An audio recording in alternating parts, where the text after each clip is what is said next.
Santa Familia di Nazareth, in particolare San Giuseppe, sposo e padre sollecito.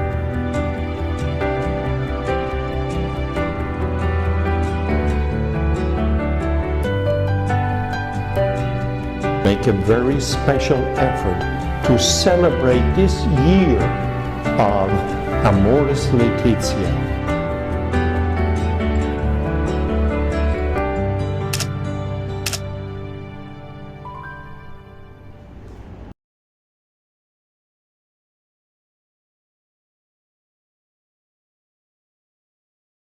Shalom, salam jumpa bagi semua saudaraku dimanapun berada.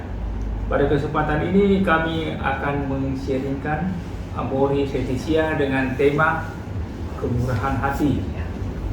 Saya Yakob dan pasangan saya Lilis. Usia perkawinan kami baru memasuki usia yang ke-29 dan kami dikaruniai 3 orang anak, 1 putra dan 2 orang putri dan 1 cucu. Menjelang 2. Iya, menjelang 2.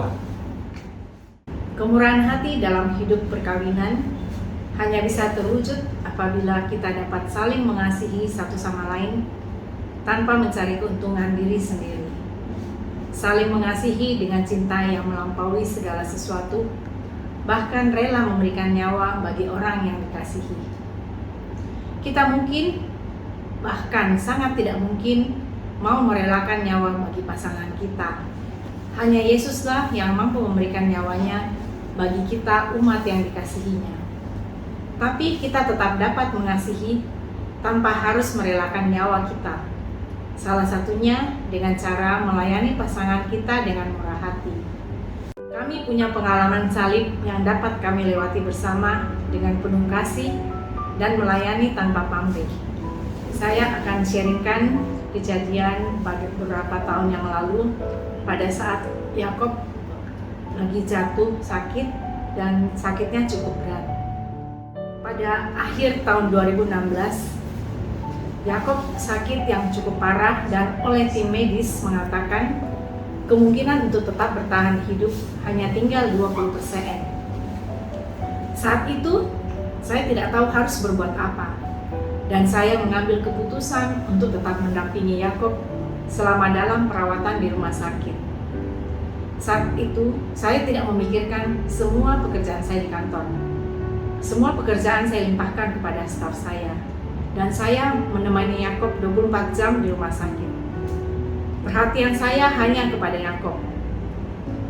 Dan tiap pagi, saya akan menyempatkan diri untuk ke gereja dan berdoa kepada Tuhan, mohon untuk memberi kesembuhan bagi Yakob.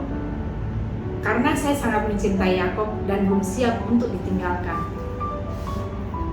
Di dalam doa saya memohon agar kehendakku yang terjadi, bukan kehendak Tuhan.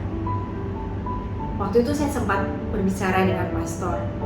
Saya mengatakan kepada pastor, doa saya memohon agar saat ini biarlah kehendak saya terjadi. Pastor mengatakan bahwa itu doa yang salah. Dan saya katakan bahwa memang benar pastor, saya tahu bahwa doa itu salah. Tapi saya tetap berdoa minta kehendakku yang terjadi. Dan untuk saat itu saya benar-benar menginginkan agar Tuhan mendengarkan kehendakku dan bukanlah kehendak Tuhan yang terjadi. Saya mencoba untuk bernegosiasi dengan Tuhan. Dan memang ternyata Tuhan memberikan kesembuhan bagi Yakob yang saat ini sudah sehat kembali dan bisa berkumpul bersama kami, keluarganya. Pada saat itu kami pun juga akan menikahkan anak kami yang pertama. Jadi saya betul-betul bingung harus berbuat apa, karena dengan kesibukan kantor yang saat itu memang sangat padat. Dan pada saat itu anak kami juga akan menikah di awal 2017. Jadi saya memang berdoa pada Tuhan minta untuk Yakob disembuhkan. Yakob akan men-sharingkan sedikit pada saat dia sudah pulang di rumah. Iya, jadi saya itu di rumah sakit itu sekitar 3 minggu dirawat. Jadi 2 minggu itu antara sadar dengan tidak sadar. Ya, jadi pada minggu ketiga ya kami kembali ke rumah. Jadi waktu pulang di rumah saya betul-betul merasakan betul-betul tidak mampu ya untuk berbuat banyak ya. Karena mau berjalan saja harus dipapah, tidak bisa jalan sendiri, apalagi mau naik tangga. Jadi kami waktu itu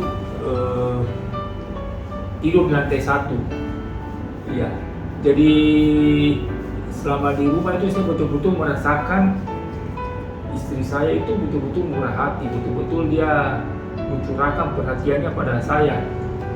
Sampai mandi saja harus dibantu, mau buang air saja, buang air besar saja harus dibantu. Betul-betul tidak ada tenaga memang untuk itu. Jadi saat itu saya betul merasakan betul-betul seorang istri yang menjadi penolong di saat kita dalam kelemahan dan ketidakberdayaan. Dan saya sungguh memang merasakan bahwa doa istri saya itu betul-betul sesudah dia bernegosiasi dengan Tuhan itu bahwa kehendaknya harus terjadi. Dan saya merasakan dari hari ke hari itu betul-betul ada kemajuan yang sungguh signifikan yang saya rasakan.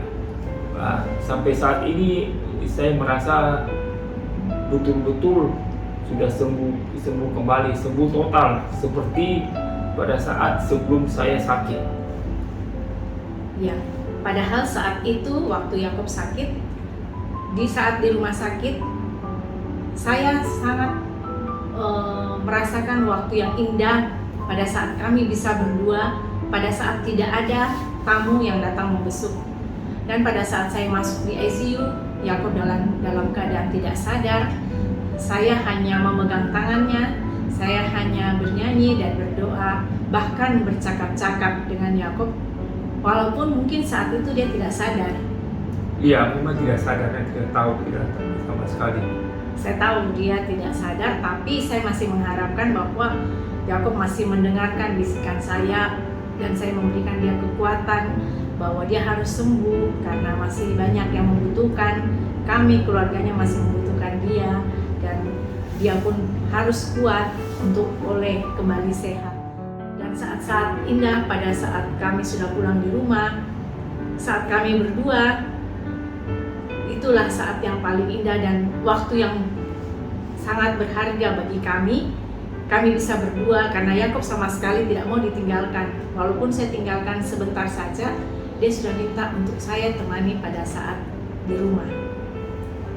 Terima kasih semua untuk sharing yang singkat ini. Dan semoga bisa menjadi motivasi untuk kita semua. Terima kasih. Terima kasih.